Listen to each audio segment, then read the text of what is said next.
پاکستان کې لوسې نجونې ولې راوتلې وي، څه کول، هیله د مطلب تر پایه راسره وګورئ. درنو لیدونکو السلام علیکم، وخت مو پخیر.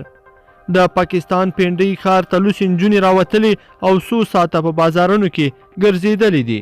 د پاکستان د پلازمین اسلام آباد سره جوخ ښار پنډۍ کې څو نجونو بازار ته راوتلې دي چې په تنې هیڅ کالي نه ول او لوسې وي. د څو ساعتونو لپاره په بازارونو کې ګرځېدلې دي او بیا په موټرو کې بیرته تللې دي. د معلوماتو له مخې په ټویټر کې په لسګونو کسانو د هغو نجونو عکسونه خپاره کړي دي چې د پاکستان په مشهور ښار پنډۍ کې لوسې ګرځېدلې دي. ځینو کسانو لیکلي چې د جولای په 19 نیټه 5:30 باندې په پنډۍ کې یوې نجلۍ خپل کالي ویستي او په سړکونو ګرځېدلې ده.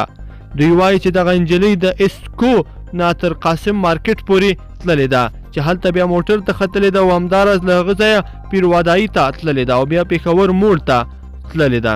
خو ځینو کسانو بیا لیکلي چې په دغه ورځ یوه نه بلکې 3 نجونې لوسې ګرځېدلې دي. په ټولنیزو رسنیو کې پاکستانیان وایي چې دا هغه نجونې دي چې د ښځو لپاره حقونه غواړي او دوی بیا په پنډۍ کې داسې ګرځېدلې دي. همداراز ځینو کسانو لیکلي چې دا اروپا او امریکا نه ده بلکې د پاکستان اسلامي جمهوریت دی او په اسلامي جمهوریت کې بیا د ښځو داسې ګرځېدل څه معنا لري. لیدونکو په دې هیله چې دا مطلب به مو راسره تر پایه پورې لیدلی وي. که مو دا ویډیو خوښه شوې ویډیو لایک کړئ، د سره او چینل هم سبسکرایب کړئ.